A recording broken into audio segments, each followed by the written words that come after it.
नमस्कार, आपके साथ में हूं स्टेश नैन। मोर बुलेटिन की शुरुआत करते हैं आज की बड़ी खबर के साथ।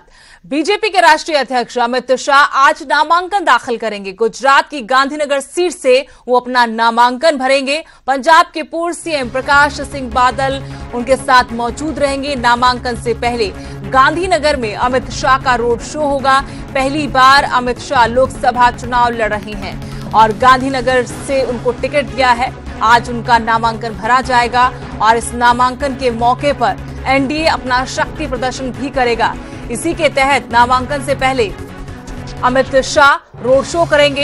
एनडीए के बड़े चेहरे इस रोड शो में नजर आ सकते हैं। नामांकन से पहले गांधीनगर में अमित शाह का रोड शो, शक्ति प्रदर्शन होगा और आपको दो तस्वीरें दिखा रहे हैं। अमित शाह एक तस्वीर में आपको नजर आ रहे हैं अपने कार्यकर्ताओं से घिरे हुए अमित शाह, और दूसरी तरफ जो लोग वहां हैं उनका अभिवादन स्वीकार करते हुए राजनाथ सिंह, उद्धव ठाकरे, प्रकाश सिंह बादल, ये तमाम जो नेता हैं उनके साथ नजर आएंगे। एनडीए की ताकत दिखाने का भी एक मौका आज नामांकन के जरिए। पहली बार लोकसभा चुनाव अमित शाह लड़ने जा रहे हैं। गांधीनगर से उनको टिकट दिया है और यहां से लालकृष्ण आडवाणी का टिकट कटा।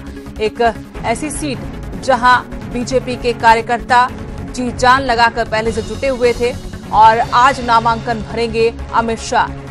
देश की राजनीति के चाणक्य कहे जाते हैं अमित शाह, लेकिन पहली बार वो चुनावी दंगल में उतरेंगे लोकसभा के। आज उनका नामांकन, आपको तस्वीरें भी दिखा रहे हैं। केंद्रीय गृह मंत्री राजनाथ सिंह, पूर्व सीएम पंजाब के प्रकाश सिंह बादल, उद्धव ठाकरे, यानी अपने सहयोगियों के साथ वो शक्ति प्रदर्शन भी कर रहे हैं। मौका है नामांकन दाखिल करने का और इस मौके को भुनाने की भी पुरजोर कोशिश बीजेपी कर रही है।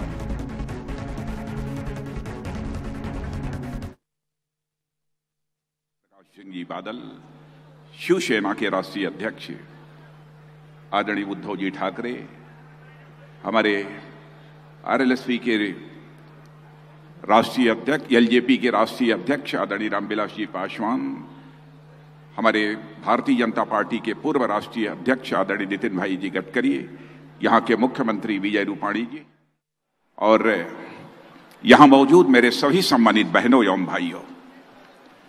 भाइयों, न तो मैं गुजरात का मतदाता हूं और आज यहाँ पर हमारे अमित भाई अपना नामांकन दाखिल करने जा रहे हैं, न तो उसका मैं प्रस्तावक हूं और न तो समर्थक हूं।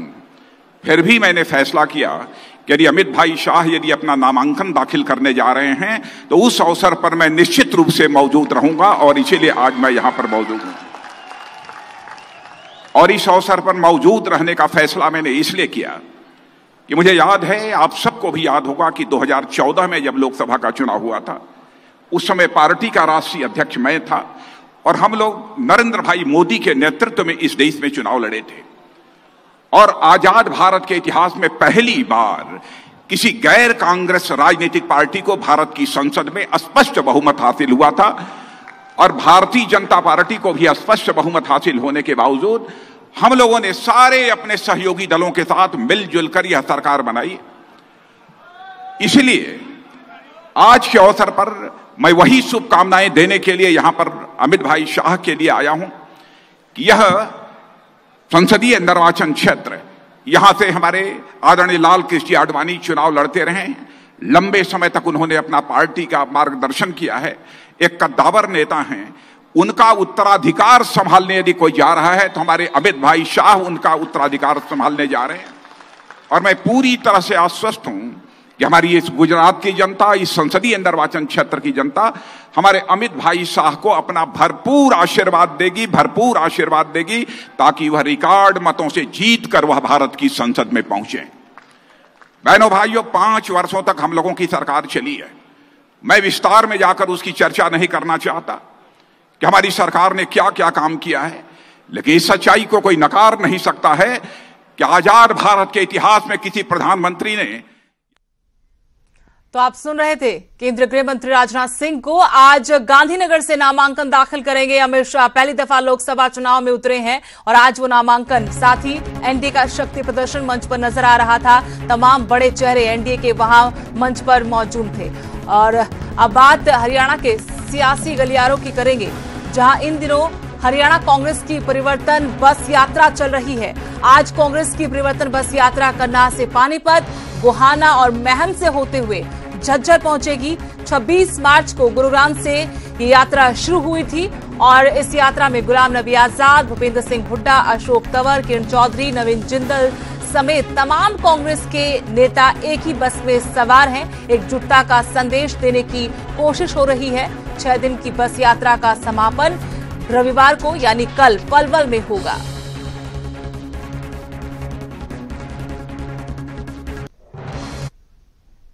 इससे पहले शुक्रवार को कांग्रेस के राष्ट्रीय अध्यक्ष इस परिवर्तन यात्रा में शामिल हुए। राहुल गांधी ने यमुनानगर से करनाल तक सफर किया। इस यात्रा में बस में बैठकर और मोदी सरकार को आड़े हाथों लिया। पेश एक रिपोर्ट।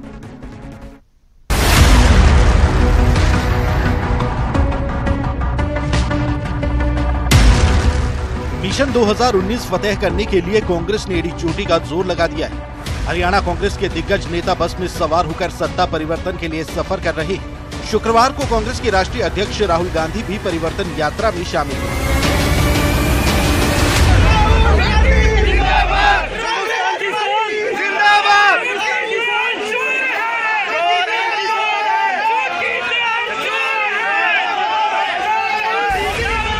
सबसे पहले राहुल गांधी जगाधरी पहुंचे, जहां जनसभा को संबोधित किया। राहुल गांधी ने मोदी सरकार पर सत्ता के लिए झूठ बेचने का आरोप लगाया। हरियाणा में बाकी प्रदेशों में किसान दिन भर काम करता है,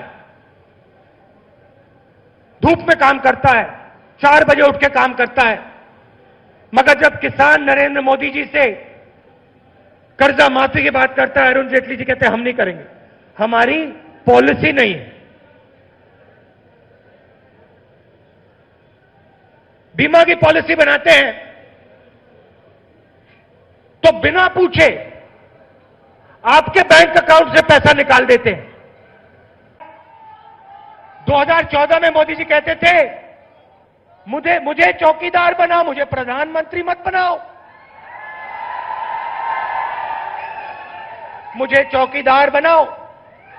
अब कहते हैं हम सब चौकीदार। नरेंद्र मोदी जी हिंदुस्तान के चौकीदार ईमानदार हैं, हम सब चौकीदार नहीं हैं। आपने कहा था कि आप चौकीदार बनना चाहते हो और एक चौकीदार, आप बाकियों को चोर मत बनाओ। बिना नफरत फैलाए नरेंद्र मोदी कुछ नहीं कह सकते, मगर वायदे किए 15 लाख रुपए हर बैंक अकाउंट में मैं डाल दूंगा। 2014 का उनका वायदा था। कितने रुपए आए?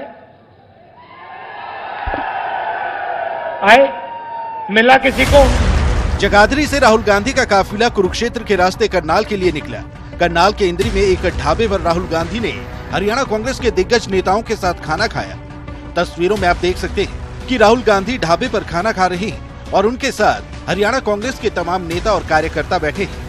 खाना खाने के बाद राहुल गांधी का काफिला सीएम सिटी करनाल के लिए रवाना हुआ। यहाँ राहुल गांधी ने रोड शो किया और कांग्रेस के लिए वोट मांगे। इसके बाद वो दिल्ली के लिए लौट गए। बहरहाल अब देखना ये होगा कि राहुल गांधी कांग्रेस और हरियाणा में कितना परिवर्तन ला पाते हैं, क्योंकि हरियाणा कांग्रेस भी कई धड़ों में बटी हुई है और परिवर्तन यात्रा के जरिए एकता की दुहाई दी जा रही है। न्यूज़ 18 हरियाणा के लिए तिलक भारद्वाज, अंकित दुदानी, अशोक यादव और नमनदीप सिंह की रिपोर्ट। और अब बड़ी खबर, बीजेपी प्रदेश अध्यक्ष सुभाष बराला का बयान आया है। कोई भी बड़ा मंत्री नहीं लड़ेगा लोकसभा चुनाव। राज्य मंत्रियों के चुनाव लड़ने के संकेत जरूर दिए हैं, लेकिन ये कहा कि कोई बड़ा चेहरा जो मंत्री है वो चुनाव नहीं लड़ेगा।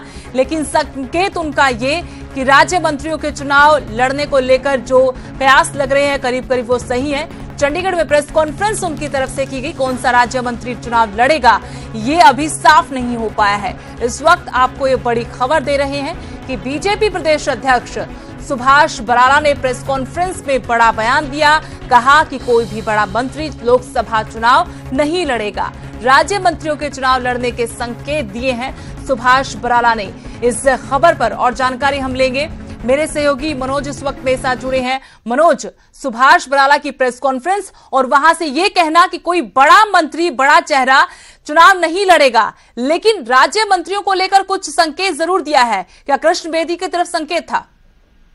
जी बिल्कुल, देखिए सुभाष बराला ने अपनी प्रेस कॉन्फ्रेंस के दौरान एक हम कह सकते हैं एक संकेत जरूर दिया है कि जो कयास लगाए जा रहे थे, चाहे वो रामविलास शर्मा हो, कैप्टन अभिमन्यु हिसाब से चुनाव लड़ सकते थे, रोहतक से भी इनकी संभावना जताई जा रही थी, रामविलास शर्मा की भिवानी महेंद्रगढ़ से संभावना जताई जा रही थी, तो ऐसी संभावनाओं को उन्होंने खारिज कर दिया और कहा है कि कोई बड़ा मंत्री जो है हरियाणा में चुनाव नहीं लड़ेगा। लेकिन इसका मतलब ये हुआ कि जो राज्य मंत्री हैं उनके लिए ऑप्शन खुला हुआ है, वो चुनाव लड़ सकते हैं। और राज्य मंत्रियों की अगर हम बात करें तो 3 राज्य मंत्री इस वक्त हरियाणा में हैं जो अलग अलग सीटों से दावेदारी कर रहे हैं। सबसे पहला नाम आता है नायब सैनी का, जो कुरुक्षेत्र से टिकट मांग रहे हैं।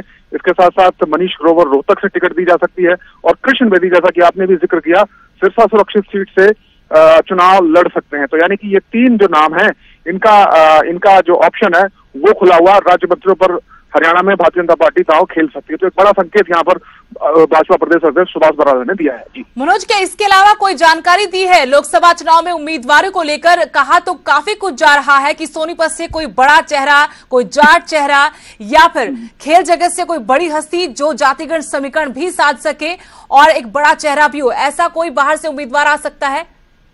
देखिए सुदेश, इस सवाल जो है इसको लेकर सुभाष बराला का कहना है कि 1 या 2 दिन के अंदर पार्टी की जो टिकटें हैं उनका ऐलान होने वाला है। हरियाणा बीजेपी ने जो पैनल है वो बना के भेजा हुआ है हर लोकसभा क्षेत्र से, और इनमें कौन लोग हो सकते हैं इसका खुलासा उन्होंने नहीं किया है। लेकिन कयास तो लगाई जा रहे हैं, चाहे सोनीपत हो, चाहे रोहतक या फिर करनाल, यहाँ से कुछ नए चेहरों को, खिलाड़ियों को या दूसरे लोगों को उतार सकती है पार्टी। नए चेहरों पर दांव खेल सकती है बीजेपी, और जल्द ही ऐलान भी हो जाएगा कि कौन से वो चेहरे होंगे जिन पर किस्मत आजमाना चाहेगी पार्टी।